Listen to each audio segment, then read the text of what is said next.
28. pora. أعوذ بالله من الشيطان الرجيم بسم الله الرحمن الرحيم 58. sura Mujadala. Madinada nazil bo'lgan 22 oyat. Nihayat shafqatlik, mehribon Allohning ismi bilan boshlayman. Allah haqiqatan eri to'g'risida sen bilan munozirlashgan va Allohga shikoyat qilgan ayolning so'zini angladi. Allah ikkanlarning so'zlarini anglab turdi. Allah haqiqatan anglag'uchidir, ko'rguvchidir. Sizlardan ayollarni zihar qilganlarning, ya'ni ayollarni onalarining uchilariga o'xshash deguvchilarning ayollari ularning onalari emasdir. Faqat ularni tuqqan ayollarla ularning onalaridir. Halbuki ular albatta yomon so'zni, yolg'on so'zni qiladi. Allah shak shubhisizki tavba qiluvchini afv qiluvchidir, mag'firat qiluvchidir. Ayollarni zihar qilib, ondan qilgan so'zga pushaymon qilganlar ayol ikkisi yaqinchilik qilishdan ilgari bir qulni ozod qilishi lozim. Buning bilan sizlarga ba'z nasihat qilinadi. Allah sizlarning qilayotgan ishinglardan to'liq xabardordir. Ozod qilishga qul topolmagan odam ayoli bilan yaqinchilik qilishdan ilgari uda 2 oy ro'za tutishi lozim. Qiyrilik yoki kasallik sababi bilan ro'za tutishga qodir bo'lmagan odam 60 miskinga bir vaqt tomoq berishi lozim. Bu ahkam Allah va uning payg'ambari amr qilgan ishlarga tasdiq qilishinglar uchun bayon qilindi. Bular Allohning qonunidir. Bu qonunni inkor qiluvchilar qattiq azobga duchor bo'ladi. Shubhisizki Allah bilan va uning payg'ambari bilan qarshilashganlar ulardan burunqilar halok qilingandek halok qilinadi. Biz haqiqatan halol, harom, farz va ahkomlarni o'z ichiga olgan ro'shan oyatlarni nozil qildik. Kofirlar xarqig'uchi azobga duchor bo'ladi. O kunda Allah ularning hammasini tirildiradi. Ularning dunyodagi chaqda qilgan qilmishlarini aytib beradi. Allah ularning qilmishlarini nomi a'moliga xotirlab qo'ygan. Ular bo'lsa unutib qolgan. Allah hamma narsani ko'zitib turg'uchidir. Allohning osmonlardagi va zamindagi narsalarni bilib turadiganligini bilmamsan? 3 odam pichirlashidikan, Allah ularning 4-chisidir. 5 odam pichirlashidikan, Allah ularning 6-chisidir. Mayli onundan az yoki ko'p odam pichirlasin, ular qayerda bo'lsin, Allah hamon ular bilan birlidir. Ondan qiyomat kuni ularning qilmishlarini Allah ularga aytib beradi. Allah haqiqatan hamma narsani to'liq bilguchidir.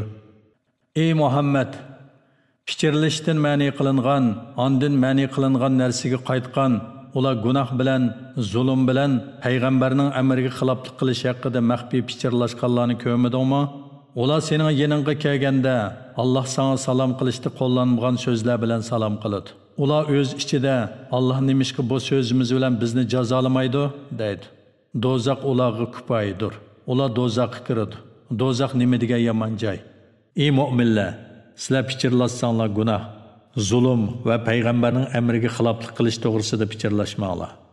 Yaxshilik va taqvodorlik to'g'risida pichirlashinglar. Sizlar Allohdan qo'rqinglar. Sizlar uning dargohiga yig'ilasizlar. Gunoh to'g'risida pichirlashish mu'minlarni qayg'uga selish uchun shayton tarafidan bo'lgandir.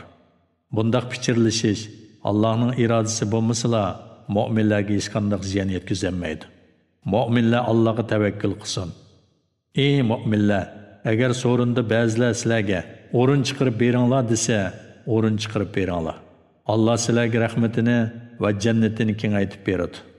Agar sizlarga boshqalarga o'rin bo'shatib berish uchun o'rninglardan turib beringlar deyilsa, o'rninglardan turib beringlar. Allah sizlardan iymon etganlar va ilm berilganlarni bir qancha daraja yuqori ko'taradi. Allah sizlarning qilayotgan ishinglardan to'liq xabardordir. Ey mu'minlar, payg'ambar bilan maxfiy so'zlashmoqchi bo'lsanglar, oldi bilan yo'qsullarga sadaqa berib, ondan so'zlashinglar. Bu sizlar uchun yaxshiroqdir va pokroqdir. Agar sadiqa qiladigan narsa topolmasanglar, sizlarga gunoh bo'lmaydi. Chunki Allah nihoyatda mag'firat qiluvchidir, nihoyatda mehribondir. Sizlar Rasululloh bilan maxfiy so'zlashdan ilgari sadiqalar berishdan kambag'al bo'lib qolamiz deb qo'rqdinglarmi? Sizlar sadiqa bermadinglar. Allah sizlarni afv qildi. Namoz o'qinglar, zakot beringlar, Allohga va uning payg'ambariga itoat qilinglar. Qilayotgan ishinglardan Allah to'liq xabardordir. Allah'ның g'azabiga uchirgan qavmni do'st tutgan kishilarni ko'rmadingmi? Ular sizlarga va u qavmga mansub emas, ular bilib turib yolg'ondan qasam ichidi. Ularga Alloh qattiq azob tayyorladi. Ularning qilmishlari nima degan yomon? Ular yolg'on qasamlarni qalqon qilib oldi. Kishilarni Allohning yo'lidan to'sdi. Ular xarqig'ochi azobga duchor bo'ladi. Ularning mollari va bollari ularga oxiratda bo'ladigan Allohning azobidan hech narsani dafiy qila olmaydi. Ana shular ahli do'zaxdir. Ular do'zaxda mangu qog'uvchilardir. O kunda Alloh o'lganlarning hammasini tirildirdi. Ular dunyodagi chog'larda biz musulmonmiz deb yolg'ondan sizlarga qasam ichgandek Allohga qasam ichidi. Ular bu qasamning o'zlariga foydasi bo'ladi deb o'ylaydi. Ogoh bo'linglarki, ular haqiqatan yolg'onchilardir. Ularning ustidan shayton g'alaba qildi.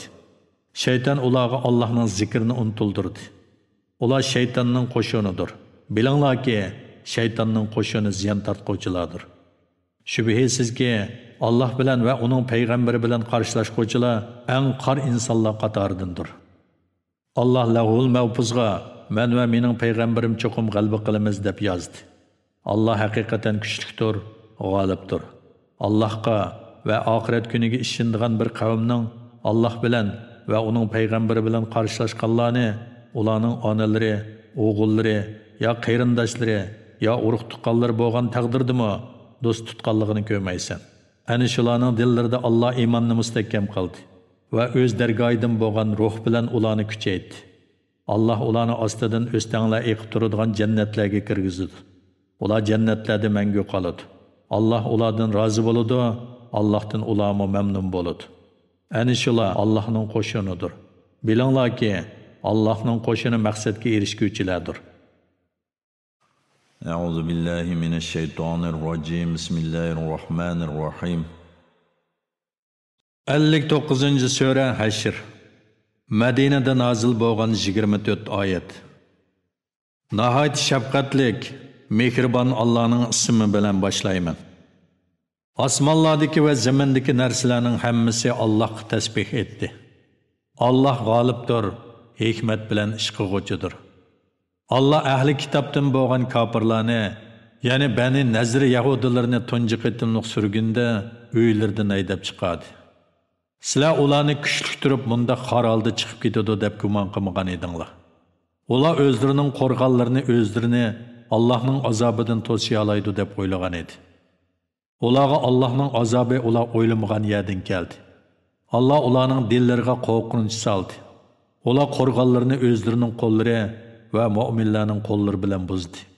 Ey aql egilari, ularning holidan ibrat elinglar. Agar Alloh ularni surgun bo'lishiga hukm qilmagan bo'lsa edi, albatta ularni dunyoda o'ltirish bilan azoblaydi. Ular oxiratda do'zax azobiga duchor bo'ladi. Bu yana ularning surgun qilinishi shuning uchundirki, ular Alloh bilan va uning payg'ambari bilan qarshilashdi. Kimki Alloh bilan qarshilashadi ekan, shubhisiz Alloh uni qattiq jazolaydi. Ey musulmonlar, sizlar mayli Bani Nazirning xurmalarini kesinglar, mayli uni burunqi peti o'ri qoldiringlar, hammasiga Alloh ruxsat qiladi. Allohning ruxsat qilishi Allohning itoatidan chiquvchilarni, ya'ni yahudilarni rasvo qilish uchundir. Alloh payg'ambariga ulardan, ya'ni Bani Nazirning mollaridan qaytirgan g'animatlarni sizlar ot to'gilarni choptirib qo'lga keltirgan emas. Lekin Alloh payg'ambarlarni xohlagan odamga musallat qiladi. Allah her narsaga qodirdir. Allah payg'ambariga g'animat qilib bergan ahli Qura, ya'ni Qurayza, Bani Nazir, Badak va Xaybar kuffarlarining mollarini ishchinglardagi boylar orasida qo'ldan qo'lga o'tib yurmasligi uchun Allohga, payg'ambarga, payg'ambarlarning qish aqrabolariga, yetimlarga, miskinlarga, ibn sabillarga xos qildi. Payg'ambar sizlarga berganni elinglar. Payg'ambar cheklagan narsadan cheklaninglar. Allohdan qo'rqinglar. Haqiqatan Allohning azobi qattiqdir. O g'animatning bir qismi diyoridan haydab chiqarilgan, mol-mulkidan ayrilgan faqir muhojirlarga xosdir. Ular Allohning fazlini va roziligini tilaydi. Allohga va uning payg'ambariga yordam beradi. Ana shular iymonda sodiq odamlardir. Ulardan, ya'ni muhojirlardan Madinada yerlik bo'lgan, iymoni kuchli bo'lganlar, ya'ni ansorilar yeniga hijrat qilib kelganlarni, ya'ni muhojirlarni do'st tutadi. Ularga berilgan narsalar uchun ichtorlik qilmaydi. Ular muhtoj turug'liq muhojirlarning manfaatini o'zlarining manfaatidan a'lo biladi. O'z nafsining bexilligidan saqlanganlar maqsadga erishguvchilardir. Ulardan keyin kelganlar Parvardigorimiz bizga va bizdan ilgari iymon etgan qarindoshlarimizga mag'firat qilgin. Dillarimizda mu'minlarga qarshi dushmanlik paydo qilmagin. Parvardigorimiz sen nihoyat mag'firat qilguvchisan, mehribonsan deydi. Munofiqlarning o'zlarining Muhammad alayhissalomning payg'ambarligini inkor qilgan ahli kitob birodarlarga yurtinglardan chiqarib etilsanglar, biz cho'qim sizlar bilan birga chiqib ketamiz. Hargiz sizlarning zininglar hisobiga boshqa odamga itoat qilmaymiz. Sizlarga urush ichilsa, cho'qim sizlarga yordam beramiz deyishganligini ko'rmadingmi? Alloh guvohlik berudiki, munofiqlar cho'qim yolg'onchidir. Agar ular haydab chiqarilsa, munofiqlar ular bilan birga chiqmaydi. Agar ularga urush ichilsa, munofiqlar ularga yordam bermaydi. Bergan taqdirda yuz o'rib qochadi. Ahli kitob yordamga erishamaydi. Shubhisizki, sizlar ularning dillarida Allohga qaragandimi qo'rqinchliksizlar. Bu shuning uchundirki, ular Allohning ulug'ligini tushunmaydigan qavmdir. Ular faqat mustahkam shahar ichida yoki tomlarning orqasida turgandilar, ondan sizlarga qarshi birlashib urush qila oladi. Ularning urushi o'z ichida qattiqdir. Ularni o'm deb o'ylaysan, holbuki ularning dillari tarqoqdir. Bu shuning uchundirki, ular tushunmaydigan qavmdir. Ular yani Yahudilar ulardan ilgari yaqindila o'tgan qilmishlarining vabolini tetiganlarga, yani mushriklarga o'xshaydi. Ular oxirat qattiq azobga duchor bo'ladi. Ular yani munofiqlar Yahudilarni urushga qiziqtirishda shaytonga o'xshaydi. O'z vaqtida shayton insonga kofir bo'lgin dedi. Inson kofir bo'lgan chaqda shayton men sendan ado judaman, men haqiqatan olamlarning parvardigori Allohdan qo'rqaman dedi. Ularning yani shayton bilan insonning oqibati birlikda do'zaxga kirish, do'zaxda mangu qilish bo'ldi. Ana shu zolimlarning jazosidir. Ey mu'minlar, Allohdan qo'rqinglar. Har odam ata, yani qiyomat kuni uchun yaxshi amallardan nimalarni tayyorlaganligiga qarasin. Allohdan qo'rqinglar. Allah haqiqatan qilayotgan ishinglardan to'liq xabardordir. Sizlar Allohni unutgan, shuning bilan Alloh ularga o'zlarini unutildirgan kishilardek bo'lmanglar. Ana shular fosiqlardir. Ahli do'zax bilan ahli jannat barobar bo'lmaydi. Ahli jannat bo'lsa maqsadga erishguvchilardir. Agar biz Qur'onni bir etapga nozil qilsak, cho'qim sen uning Allohdan qo'rqqanligidan bosh ekkanligini, yerilib ketganligini ko'ratding. Biz bu misollarni kishilarga ular Allohning qudratini fikr qilsin deb bayon qilamiz. Allohdan boshqa hech ma'bud barhaq yo'qdir. U yoshirinni, oshkorni bilguvchidir. O nihoyat shafqatlidir, nihoyat mehribondir. Yani dunyo va oxiratda keng rahmat egasidir. Allohdan boshqa hech ma'bud barhaq yo'qdir. O mutlaq podshohdir. Yani bütün mahluqotning malikidir. Pakdir, yani hamma nuqsondan pakdir. Mu'minlarga salomatlik berishlovchidir. Do'stlarni qo'rqinchdan, azobdan amin qiluvchidir. Hammani ko'zitib turg'uchidir, g'olibdir, faxr qiluvchidir, ulug'liq egasidir. Mushriklarning sherik keltirgan narsalardan pakdir. Alloh hammani yaratquchidir. Yo'qlikdan paydo qiluvchidir, hamma narsaga surat shakl berishlovchidir. Eng chiroyli qismlarga egidir. Osmonlardagi va zimindagi narsalar uningga tasbih etib turadi. O g'olibdir, hikmat bilan ish qiluvchidir. A'udhu billahi mineşşeytanirracim. Bismillahirrahmanirrahim. 60-sura Mumtahina. Madinada nozil bo'lgan 13 oyat.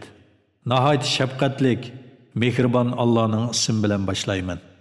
Ey mu'minlar, mening dushmanimni va sizlarning dushmanlaringlarni do'st tutmanglar.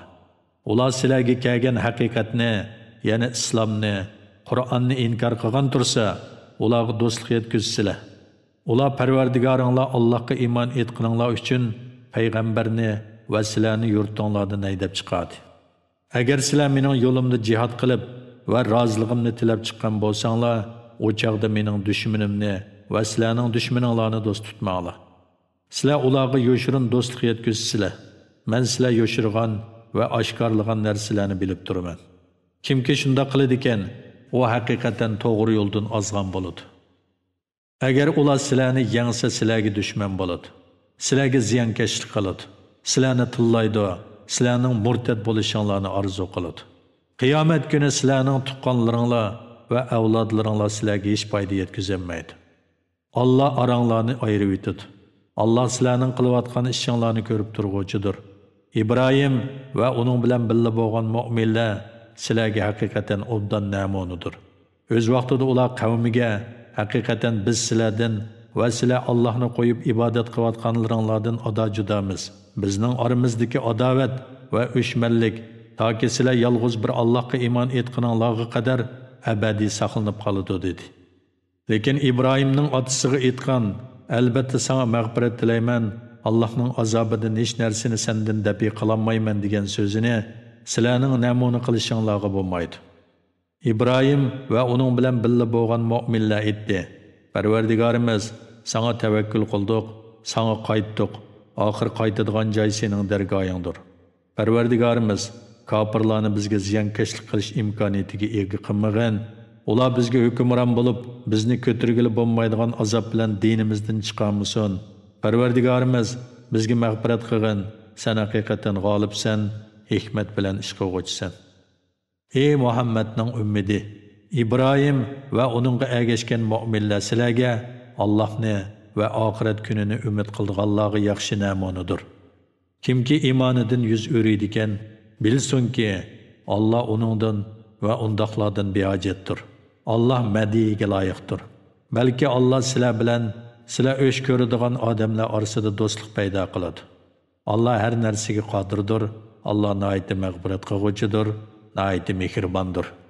Kuffarlardan sizlar bilan urush qilmagan va sizlarni yurtinglardan haydab chiqarmaganlarga kelsak, Allah ularga yaxshilik qilishinglardan, ularga adil bo'lishinglardan sizlarni to'smaydi. Shubhisizki, Allah adillarni do'st tutadi.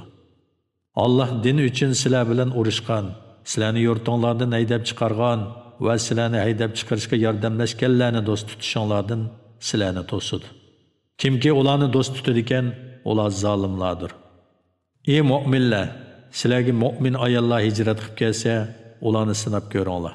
Ularning iymonini Alloh obdan biladi. Agar ularni sinagandan keyin haqiqiy mu'min deb tonisanglar, ularni kofirlarga qaytirib bermanglar. Ular kofirlarga halol emas. Kofirlarmi ularga halol emas. Kofir erlarning ularga bergan mehrini qaytirib beringlar. Ularning mehrlarini berib, nikohinglarga olsanglar, sizlarga hech gunoh bo'lmaydi. Kofir ayollarni amringlarda saqlamanglar. Ularga bergan mehringlarni talab qilinglar. Kofirlarmi hijrat qilib kelgan mu'min ayollarga bergan mehrlarini talab qilsin. Allohning hukmi ana shu. Allah oranglarda hukm chiqaradi. Allah hammani bilguvchidir, hikmat bilan ish qiluvchidir. Agar sizlarning ba'zi ayollaringlar kofirlar tarafga o'tib ketsa, kofirlar bilan urushib g'animat olgan vaqtinglarda ayollar kofirlarga kirib ketgan kishilarga g'animatdan ularning bergan mehrining miqdorini beringlar. Ya'ni musulmonlardan birining ayoli kuffarlar tarafga qochib ketsa, sizlar kuffarlar bilan urushib olgan g'animat moldan mazkur ayolning eriga mehr miqdori mol beringlar. Sizlar o'zinglar ishongan Allohdan qo'rqinglar.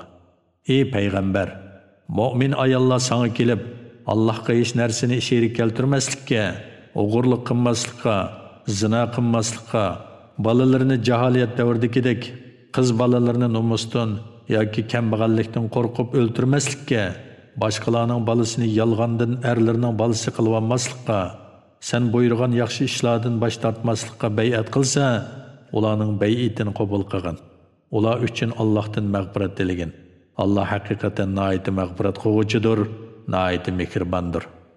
Ey mu'minlar, Allah g'azab qilgan qavmni do'st tutmanglar. Ular oxiratning savobidan qabrlarda yotgan kuffarlar umidini uzgandek, haqiqatan umidini uzdi. A'udhu billahi mineşşeytanirracim. Bismillahirrahmanirrahim. 61-sura Sab.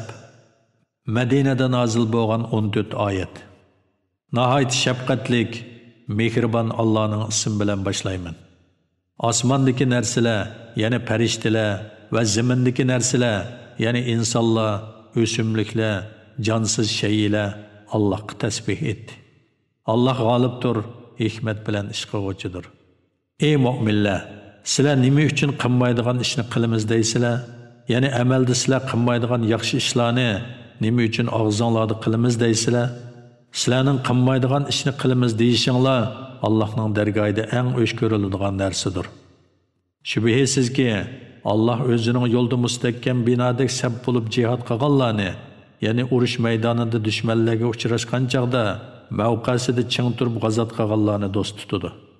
O'z vaqtida Musa qavmiga: "Ey qavmim, mening Allohning sizlarga avatgan payg'ambar ekanligimni bilib turib, sizlar menga nimishqa azor bersizlar?" dedi. Ular haqdan burilib ketgandan keyin Allah ularning dillarini hidoyatdan burvatdi. Allah fosiq qavmni hidoyat qilmaydi. O'z vaqtida Maryamning o'g'li Isa: "Ey Isroil avlodi, men sizlarga haqiqatan Allah avatgan, mendan burun kelgan Tavratni tasdiq qiluvchi, mendan keyin keladigan Ahmad ismli payg'ambar bilan xushxabar berguvchi payg'ambarman" dedi. Isa ularga ro'shan mo'jizalarni olib kelgan chaqda, ular bu o'p-ochiq sehrdir dedi. Islomga da'vat qilinib o'tib, Allohga yolg'onni, ya'ni Allohning sheriki bor, bolasi bor degandek so'zlarni chaplagan kishidimi zolim kishi bormi? Allah zolim, ya'ni kofir qavmni hidoyat qilmaydi. Ular Allohning nurini eg'izlari bilan o'chirib o'tmoqchi bo'ladi. Kofirlar yomon ko'rgan taqdirdimi, Allah o'zining nurini mukammal qiluvchidir. Ya'ni o'zining dinini oshkorlovchidir. Mushriklar yomon ko'rgan taqdirdimi, Allah haq dinni barliq dinlar ustidan g'olib qilish uchun payg'ambarini hidoyat bilan va haq din bilan avatdi. Ey mu'minlar, sizlarni qattiq azobdan qutuldiradigan bir tijoratni ko'rsatib qo'yaymi? Allohga va uning payg'ambariga chin iymon etqaysizlar. Allohning yo'lida melinglar bilan, jininglar bilan jihad qilgaysizlar. Agar bilsanglar, sizlar uchun bu yaxshidir. Shunda qilsanglar, Allah sizlarning gunohlaringizni mag'firat qiladi. Sizlarni ostidan o'stanglar eqib turadigan jannatlarga kirgizadi.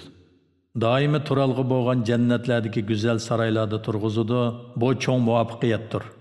Sizlarga marhamat qilinadigan, sizlar yaxshi ko'radigan ikkinchi bir ne'mat Allohdan keladigan nusrat va yaqin g'alaba. Ey Muhammad, mu'minlarga bu ro'shan marhamat bilan xushxabar bergin. Ey mu'minlar, havariylar, ya'ni Isa alayhissalomga dastlabda iymon etganlardek Allohning yordamchilari bo'linglar. Maryamning o'g'li Isa havariylarga Allohga da'vat qilishda kimlar yordamchilarim bo'ladi dedi. Havariylar, biz Allohning yordamchilarimiz dedi. İsroil avlodidan bir toifa iymon etdi. Yana bir toifa kofir bo'ldi. Mu'minlarga ularning o'z dushmanlariga qarshi turishida yor yo'lakda bo'ldik. Shuning bilan mu'minlar g'olib bo'ldi. Euzu billahi mineşşeytanirracim. Bismillahirrahmanirrahim. 62. sure Cuma. Medinede nazil bo'lgan 11 oyat. Nahayt shafqatlik, mehribon Allohning ismi bilan boshlayman. Allohga osmonlardagi va zimindagi narsalar tasbih aytadi. Allah mutlaq podshohdir. Hamma nuqsonlardan pokdir, g'olibdir, hikmat bilan ish qiluvchidir. Allah ummiylarga, ya'ni yezishni va o'qishni o'qimaydigan arablarga ularning ichidan bir payg'ambarni, ya'ni Muhammad alayhissalomni avatdi. O yana payg'ambar ularga Qur'on oyatlarini o'qib beradi. Ularni gunohlardan pok qiladi. Ularga kitobni, ya'ni Qur'onni va hikmatni, ya'ni payg'ambarning sunnatini o'rgatadi. Garchi ular ilgari ochiq gumrohlikda bo'lsa-mu, hamda payg'ambarni texi ularning zamonida bo'lmagan, keyin keladigan ikkinchi bir qavmga, ya'ni qiyomatgacha keladigan musulmonlarga avatdi. Ya'ni payg'ambar alayhissalomning payg'ambarligi zamondoshlariga emas, balki qiyomatgacha keladigan kishilarga umumiydir. Allah g'olibdir, hikmat bilan ish qiluvchidir. Mana bu Allohning fazlidirki, uni xohlagan odamga beradi. Allah ulug' fazil egasidir. Tavratni ko'tarishga, ya'ni amal qilishga taklif qilingan, ondan uni ko'tarmaganlar, ya'ni Tavrat berilgan va uningga amal qilishga taklif qilingan bo'lsa-mu, uningga amal qilmagan va hidoyatdan foydalanmagan yahudilar xuddi kitob yuklangan eshakka o'xshaydi. Allohning oyatlarini inkor qilgan qavmning misoli nima degan yomon? Allah zolim qavmni hidoyat qilmaydi. Ey Muhammad, aytqinki, ey yahudilar, agar sizlar boshqalarni emas, faqat o'zinglarni Allohning do'stlari deb da'vo qiladigan bo'lsanglar, oxiratning rohatiga tezroq yetish uchun o'limni orzu qilib beqinglar. Agar bu da'voyinglarda rostchil bo'lsanglar, ular qilgan gunohlari tufaylidan o'limni hargiz orzu qilolmaydi. Allah zalimlarni bilguvchidir. Ey Muhammad, sizlar qochadigan o'lim cho'qim sizlarga yo'l o'qidi. Ondan sizlar g'ayibni va oshkorini bilguvchi Allohning dargohiga qaytarilsizlar. Allah sizlarga qilmishinglarni aytib beradi degan. Ey mu'minlar, juma kuni juma namoziga azon aytilsa, Allohni yod etishga, ya'ni juma xutbasini anglashga va juma namozini ado qilishga oldirab beringlar. Ilm setimni qo'yib turinglar. Agar bilsanglar, bu sizlar uchun yaxshidir. Namoz o'qilib bo'lganda ziminga tarilib, ya'ni o'z mashg'ulotinglar bilan bo'lib, Allohning fazlidan talab qilinglar. Maqsadinglarga erishish uchun Allohni ko'p yod etinglar. Ey Muhammad, ular bir tijoratni yoki tomoshini ko'rsa, seni o'ri turib xutba o'qiyotgan peting tashlab, uningga yana tijoratga yuguradi. Ey Muhammad, ularga aytqinki, Allohning dargohidagi narsa tomoshidan va tijoratdan yaxshidir. Allah rizq berguvchilarning eng yaxshisidir. A'udhu billahi minash shaytonir rojim. Bismillahirrahmanirrahim. 63-sura Munafiqun. Madinada nazil bo'lgan 11 oyat. Nihoyat shafqatlik, mehribon Allohning ismi bilan boshlayman. Munofiqlar sening oldinga kelgan chaqda guvohlik berimizki, sen haqiqatan Allohning payg'ambaridirsan deydi. Sening haqiqatan Allohning payg'ambari ekanligingni Alloh biladi. Alloh guvohlik beradiki, munofiqlar bu so'zlarda cho'qim yolg'onchilardir. Ular o'zlarining yolg'on qasamlarini qalqon qilib oldi. Kishilarni Allohning yo'lidan, ya'ni Allohning dinidan to'sdi. Ularning qilmishi nima degan yomon? Bu shuning uchundirki, ular eg'izlarida ishinib, ondan dillarida inkor qildi. Ularning dillari pechatlandi, ya'ni dillariga hidoyat yetib bormaydi. Ular iymonni tushunmaydi. Ularga qaraydigan bo'lsang, badan qurilishi, salopatligi seni hayron qoldirdi. Agar ular so'zlasa, so'zining fasohatidan so'ziga quloq solasan. Ilmsiz, aqlsiz, farosatsizlikda go'yo ular tamg'a yo'lab qo'yilgan chirib qolgan yog'ochlardir. Ular qo'rqinchdan har qanday ovozni o'zlariga qartilgan deb gumonlanadi. Ular sana va mu'minlarga dushmandir. Ulardan hazar ayligin. Allah ularni halok qilsin. Ular qandaqmi hidoyatdan gumrohlikqa burilib ketadi? Ularga o'zri aytib, kelinglar, Rasululloh sizlarga mag'firat tilaydi deyilsa, masxir qilish yuzidan boshlarini chayqaydi. Ularning takabburlik qilgan holda da'vat qilgan narsadan yuz o'rganligini ko'rsan. Ularga mayli mag'firat talab qilgan, mayli mag'firat talab qilmagan, baribir o'xshash. Allah ularga hargiz mag'firat qilmaydi. Shubhisizki, fosiq qavmni Allah hidoyat qilmaydi. Ular Rasulullohning yenidagi kishilarga iqtisodiy yordam bermanglar, ular tarab ketsin deydi. Osmonlarning va zaminning xazinalari Allohning ilkididir. Va lekin munofiqlar buni tushunmaydi. Ular yana munofiqlar Madinaga qaytsak, eng aziz odam, eng xor odamni Madinadan chiqarib yetadi deyishdi. G'alba Allohga, Allohning payg'ambariga va mu'minlarga mansub. Lekin munofiqlar g'albining Allohning dushmanlariga emas, do'stlarga mansub ekanligini bilmaydi. Ey mu'minlar, mollaringlar va bolalaringlar sizlarni Allohning zikridan, ya'ni Allohning toat ibodatidan g'aflat qoldirmasin. Kimlarki shunda qiladi ekan, ular ziyon tortquchilardir. Biringlarga o'lim kelib, Parvardigorim, nemishqa meni, ya'ni ajlimni bir oz kechiktirmadan sadiq qilib yaxshilardan bo'lar edim deyishdan burun, o'zinglarga rizq qilib berilgan narsalardan Alloh yo'lida sadiq qilinglar. Alloh hech odamni ajli kelganda hargiz kechiktirmaydi. Allah qilayotgan ishinglardan to'liq xabardordir. A'udhu billahi minash shaytonir rojim. Bismillahirrahmanirrahim. 64-sura Tag'abun.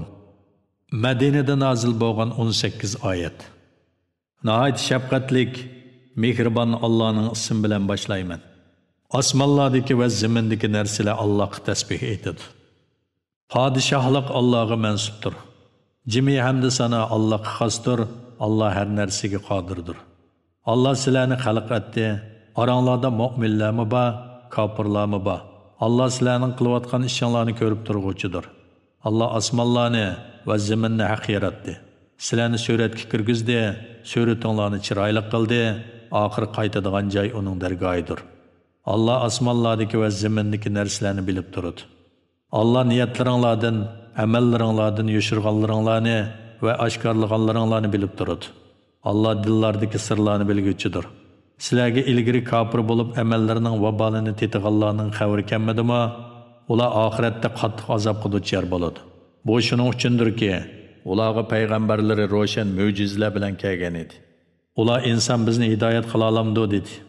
Payg'ambarni inkor qildi, iymondan yuz o'rdi. Allah ularning iymoniga muhtoj emasdir. Allah maxluqotdan behojatdir, madiyiga loyiqdir. Kofirlar hargiz tirildirilmaymiz deb gumon qilishdi. Aytqinki, hargiz undaq emas. Parvardigorim bilan qasamki, sizlar cho'qim tirildirilsizlar. Ondan sizlarga qilmishinglardan xabar beriladi. Bu Allohga osondir. Allohga, Allohning payg'ambariga va biz nozil qilgan nurga, ya'ni Qur'onga iymon etinglar. Allah qilayotgan ishinglardan to'liq xabardordir. O kunda Allah sizlarni qiyomat uchun to'playdi, o ziyon tortadigan kundir. Ya'ni o kunda iymonni tark etganligi bilan kofirning ziyon tortganligi, yaxshi amallarni deganda qilolmaganligi bilan mu'minning ziyon tortganligi oshkor bo'ladi. Kimki Allohga iymon etib yaxshi ish qiladi ekan, Allah uning yomon ishlarini yo'qqa chiqaradi. Uni ostidan o'stanglar eqib turadigan jannatlarga kirgizadi. Ular o jannatlarda mangu qoladi. Bu katta muvaffaqiyatdir. Allohning birligini va qudratini inkor qilganlar, oyatlarimizni yolg'onga chiqarganlar ahli do'zax bo'lib, ular do'zaxda mangu qoladi. O nima degan yomon joy. Kishiga yetgan har qanday musibat faqat Allohning izni, ya'ni qazosi bilan yetadi. Kimki Allohga, ya'ni har qanday musibat Allohning qazosi bilan yetadi degan so'zga ishonadi ekan, Allah uning qalbini sabrga yetaklaydi. Allah har narsani bilguchidir. Allohga itoat qilinglar, payg'ambarga itoat qilinglar. Agar payg'ambarning da'vatidan yuz o'rsanglar, payg'ambarga ziyon yo'q, o'zingizlarga ziyon. Payg'ambarimizning vazifasi faqat da'vatni ro'shan tabliq qilishdir. Allohdan boshqa hech ma'bud barhaq yo'qdir. Mu'minlar Allohga tavakkul qilsin. Ey mu'minlar, sizlarning ayollaringlardan, bolalaringlardan sizlarga dushman bo'lganlarmi bor? Ulardan ehtiyot qilinglar. Agar ularni afv qilsanglar, kechirsanglar, mag'firat qilsanglar, Allah sizlarni mag'firat qiladi. Allah haqiqatan nihoyat mag'firat qiluvchidir, nihoyat mehribondir. Sizlarning mollaringlar, bolalaringlar sizlarga Allah tarafidan bir turlik sinoqdir. Allohning dargohida katta savob bor. Toqatinglarning yetishicha Allohga taqvodorlik qilinglar. Vazini anglanglar. Amriga itoat qilinglar. Allohning yo'lida mollaringlarni sarf qilinglar. Bu o'zinglar uchun foydalidir. Kimki nafsining beqilligidan saqlanadi ekan, o maqsadga erishguchidir. Allohga qarz hasana bersanglar, Allah sizlarga uni aslab beradi. Sizlarga mag'firat qiladi. Allah az yaxshilikqa ko'p savob berguchidir, halimdir, ya'ni bandalarni azoblashga oldirib ketmaydi. Allah g'ayibni va oshkorni bilguchidir, g'olibdir, hikmat bilan ish qiluvchidir. A'udhu billahi minashshaytonir rojim. Bismillahir rahim. 65-sura Taloq. Madinada nozil bo'lgan 12 oyat. Nihoyat shafqatlik, mehribon Allohning ismi bilan boshlayman. Ey payg'ambar, ummatingga aytqinki, sizlar ayollarni taloq qilsanglar, ularning iddatiga loyiq paytda, ya'ni poklik holatida taloq qilinglar. Iddatni sananglar. Parvardigoringlardan qo'rqinglar. Ularning iddati to'shmag'icha ularni uylaridan chiqarib o'tmanglar. Ularmi uyidan chiqmasin. Ular faqat ochiq foyish qilsalar, ondan hadni ijro qilish uchun chiqadi. Ana shu Allohning qonunidir. Kimki Allohning qonunidan halqib ketadi ekan, u o'ziga zulm qilgan bo'ladi. Sen bilmaysanki, Allah shuningdan keyin, ya'ni taloqdan keyin bir ishni maydonga keltirishi mumkin. Ularning iddati to'shgan chaqda ular bilan chiroyliqcha yenishinglar yoki ular bilan chiroyliqcha uzlishib ketinglar. Yaqinlashgan, ajrashgan chaqinglarda oranglardan ikki odil guvohchini guvoh qilinglar. Allah uchun to'g'ri guvoh bo'linglar. Ya'ni bu hukm bilan Allohga va oxirat kuniga iymon etgan kishiga vaz nasihat qilinadi. Kimki Allohdan qo'rqadi ekan, Allah uningga chiqish yo'li beradi. Allah uningga o'ylamagan yerdan rizq beradi. Kimki Allohga tavakkul qilsa, Allah uningga kifoya qiladi. Allah haqiqatan maqsadiga yetalaydi. Allah haqiqatan har narsa uchun muayyan miqdor, muayyan vaqt belgiledi. Ayollaringlarning ichidagi hayzidan umidin o'zganlardan shubhida bo'lsanglar, ularning iddati 3 oydir. Hayz ko'rmaganlarning iddati ham 3 oydir. Homildor ayollarning iddati mayli ayrilib ketgan bo'lsin, mayli eri o'lib ketgan bo'lsin, yangish bilan tugaydi. Kimki Allohdan qo'rqadi ekan, Allah uning ishini osonlashtirib beradi. Ana shu Allohning sizlarga nozil qilgan hukmidir. Kimki Allohdan qo'rqadi ekan, Allah uning gunohlarini yo'q chiqaradi. Onunğa katta savab berdi. Ularni yana qo'yib etilgan ayollaringlarni qudratinglarning yetishicha o'zinglar o'ltirayotgan joylarning bir qismida o'ltirg'izinglar. Ularni tanglikda qoldirish uchun ziyon yetkazmanglar. Ya'ni ularni chiqib ketishga majburlash uchun turalg'u jihatdan, nafiqa jihatdan qismanglar. Agar ular homildor bo'lsa, yangi qadar ularni ta'minlanglar. Agar ular sizlar uchun bolalaringlarni emitib bersa, ularning emitish haqqini beringlar. Haqqani asosda o'zaro maslahatlashinglar. Agar fikrda kelishamasanglar, uni yana balani boshqa bir ayol emissin. Boy odam ayolini va bolasini o'zining boyligiga yarasha ta'minlasin. Rizq tor qilingan odam Allohning uningga berganiga yarasha ta'minlasin. Allah insonni faqat toqati yetadigan ish qila taklif qiladi. Allah qiyinchilikdan keyin osonlikni beradi. Nurg'un shaharning aholilari Parvardigorining va uning payg'ambarlarining amridan bosh tortdi. Ulardan qattiq hisob oldik va ularni qattiq jazoladik. Ular qilmishlarining vabolini tetdi. Ularning qilmishlarining oqibati ziyon tortishdan iborat bo'ldi. Allah ularga oxiratda qattiq azob tayyorladi. Ey iymon etgan aql egilari, Allohdan qo'rqinglar. Allah sizlarga Qur'onni nozil qildi. Iymon etgan va yaxshi amallarni qilganlarni zulmatdan nurga chiqarish uchun sizlarga Allohning ro'shan oyatlarini tilovat qilib beradigan payg'ambarni avatdi. Kimki Allohga iymon etadigan va yaxshi amal qiladigan, Allah uni ostidan o'stanglar eqib turadigan jannatlarga kirgizadi. Ular jannatlarda mangu qoladi. Allah ularga esil rizq, ya'ni jannatdagi rizq va ne'matlarni beradi. Allah 7 osmonni yaratdi. Zaminni mu osmonlarga o'xshash, ya'ni 7 qilib yaratdi.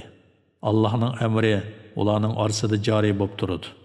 Sizlarga buni bildirishim Allohning hammaga qodir ekanligini va Allohning hamma narsani to'liq biladiganligini bilishinglar uchundir. A'udhu billahi minash shaytonir rojim. Bismillahirrohmanirrohim. 66-sura Tahrim. Madinada nozil bo'lgan 12 oyat. Nihoyat shafqatlik, mehribon Allohning ismi bilan boshlayman. Ey payg'ambar, nima uchun Alloh sana halol qilgan narsani ayollaringning roziligini tilash yuzidan harom qilsan? Alloh nihoyat mag'firat qiluvchidir, nihoyat mehribondir. Allah sizlarga kaffarat bilan qasminglardan chiqishni belgiladi. Allah sizlarning eganglardir. Allah har narsani bilguvchidir, hikmat bilan ish qiluvchidir. O'z vaqtida payg'ambar ayollardan biriga, ya'ni Hafsaga bir so'zni yoshirin aytgan edi. O yana Hafsa uni Oyshaga aytib qo'ygan. Allah bo'lsa sirning oshkorlanganligini payg'ambarga bildirgan chaqda, o yana payg'ambar uningga, ya'ni Hafsa oshkorlab qo'ygan so'zlarning ba'zisini aytdi, yana ba'zisini aytmadi, ya'ni yuziga solmadi. Payg'ambar uningga sirni oshkorlab qo'yganligini aytgan chaqda, o yana Hafsa, buni sana kim xabar qildi dedi. Payg'ambar men buni hammani bilib turg'uchi, hammadan to'liq xabardor Allah xabar qildi dedi. Agar Oysha, Hafsa ishkanglar Allohga tavba qilsanglar, o'zinglar uchun yaxshidir. Sizlarning dilinglar Rasulullohga ixlos qilishdan burilib ketdi. Agar sizlar Rasululloh xo'p ko'rmaydigan ish ustida uningga taqobil tursanglar, o chaqda Allah uning madadkoridir. Jibril-mo uning madadkoridir. Mu'minlarning yaxshilarmi uning madadkoridir. Ulardan boshqa farishtalarmi uningga yo'lanchikdir. Agar o sizlarni qo'yvatsa, Parvardigor sizlarning o'rninglarga sizlardan yaxshi, Allohning va payg'ambarining amriga bo'ysunuvchi, Allohga va payg'ambarga iymon etuvchi, itoat qiluvchi, gunohlardan tavba qiluvchi, ibodat qiluvchi, ro'za tutuvchi cho'konlarni va qizlarni uningga berishi mumkin. Ey mu'minlar, o'zinglarni va bola-chaqanglarni inson va toshlar yiqilg'i bo'ladigan, rahim qilmaydigan qattiq qo'l farishtalar muakkal bo'lgan do'zaxdan saqlanglar. O farishtalar Allohning buyrug'idan chiqmaydi.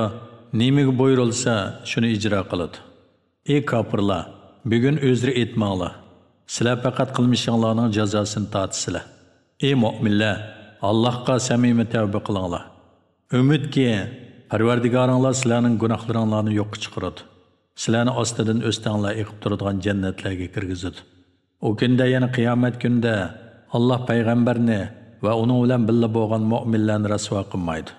Ularning nuri ularning oldida va o'ng tarafida yuradi. Ular ey Parvardigorimiz, bizga nurimizni mukammallashtirib bergin, bizga mag'firat qilgin, sen bo'lsang haqiqatan har narsaga qodirsan deydi. Ey payg'ambar, sen kuffar va munofiqlar bilan kurash qilgin. Ularga qattiq muomala qilgin. Ularning joyi jahannamdir. Jahannam nimadiga yomon joy.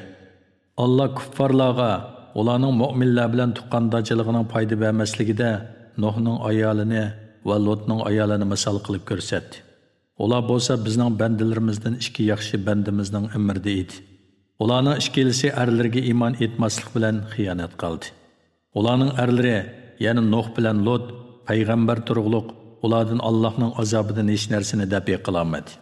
O ikkisiga do'zaxga kirguvchilar bilan birga kiringlar deyildi. Allah iman etqanlarga Fir'avnning ayolini misol qilib ko'rsatdi.